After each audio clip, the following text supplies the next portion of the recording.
Good morning. Welcome to episode 19 of Tea, Coffee, and Torah. I am so glad you're with me this morning. It is a cold and chilly morning. I think we are right around, it said like 45 degrees, but I think maybe we're a little warmer than that. The sun definitely helps.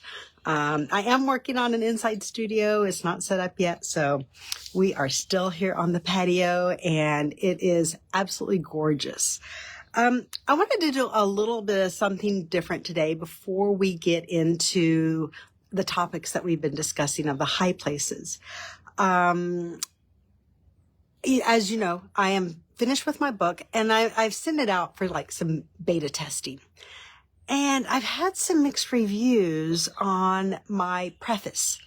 And that is because it's a little strong. It comes off, I'm trying to really capture the situation we're in America today, and not just America, but I think many nations find themselves in this situation.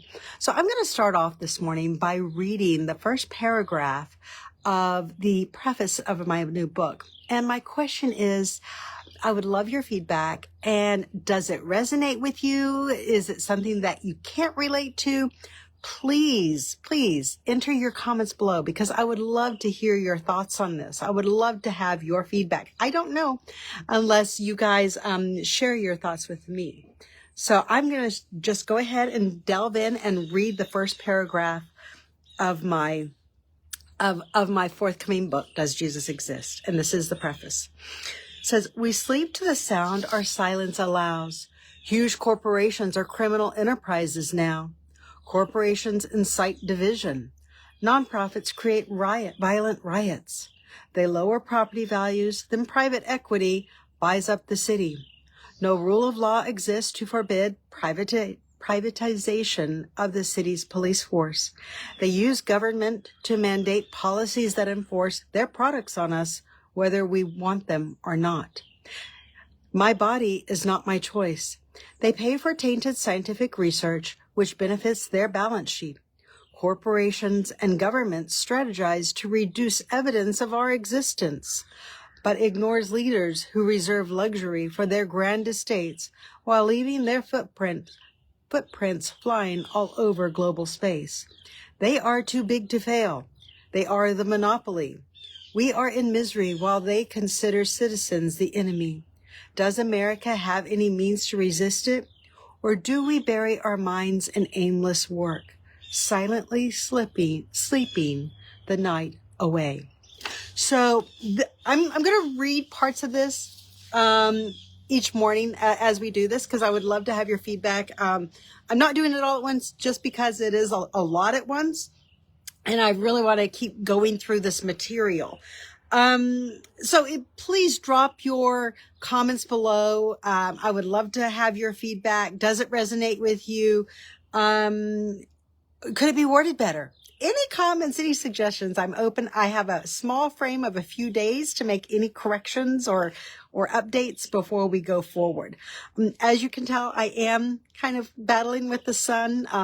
It's at a little bit of a higher plane post-equinox, and so I am having to adjust a little bit. But we're going to cover this material even if the sun's in my face here this morning. So grab your cup of joe and join me. I wanted to do a little bit of a recap regarding Israel's tabernacle. It had been in Shiloh. So let's start with the beginning. According to the chronology, and this is based on years of research that I've done, Israel would have come into Canaan right at 1508 BCE. This is when the Canaan conquest would have happened. Again, is right around 1508. And then, as you can tell, I'm playing with the sun here. And then, according to rabbinic chronology, and as I mentioned last session, I'm no fan of rabbinic chronology. There's too many contradictions, too much deleting of what we know from no history. But there is a one reference that I believe could have been based on ancient sources, where it says that the tabernacle in Shiloh existed for 369 years. This means that from the time that it was erected at Shechem, we assume it was erected at Shechem when they first came into the land, before it was transferred to Shiloh, would probably have been about 11 years. And it was set up specifically in Mount Ephraim. So originally Shechem was in Mount Ephraim, part of Ephraim, but then it was moved south to Shiloh. Now, for Shiloh, it states that Shiloh was between, it was like on this road between Bethel and between Shechem. So it was between these two cities. And, so it would have been a place that Israel could have easily traveled. If you might recall, during the days of Jacob, Bethel was a place, whether it existed as a high place in his time or not, but very quickly it became a high place where Israel worshiped during the Judges era and throughout the monarchy. You also find that it states specifically that Joshua set up the tabernacle at Shiloh in Joshua 18:1. So this is after the time, of course, Moses never entered the land. So this tabernacle would have existed there at Shiloh for a very long time period, over 300 years.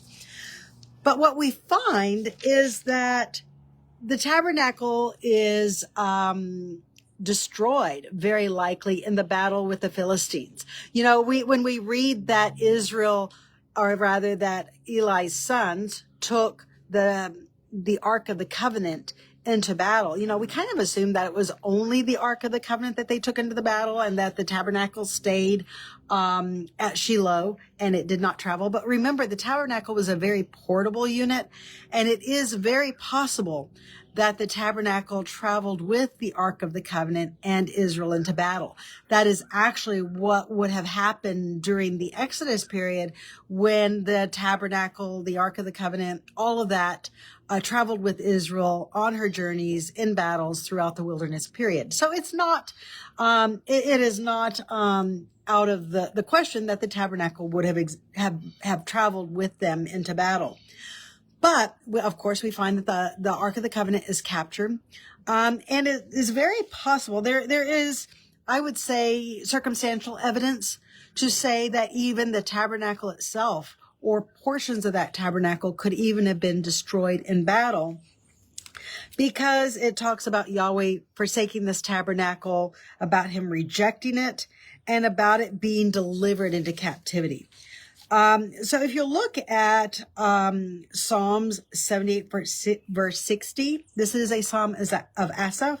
It says, he forsook both the place and the tabernacle at Shiloh. It says they were delivered into captivity.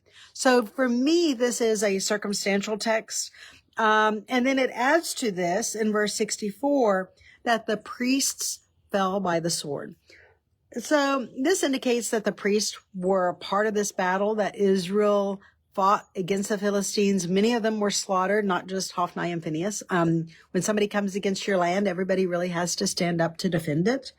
But then I want to also bring attention to something, because one of the criticisms that you have regarding the biblical text, and I'm going to have to shelter my eyes here a little bit, is that the tabernacle and later temple all are structured similarly to the known temples in Egypt, and not just Egypt, but also in Syria.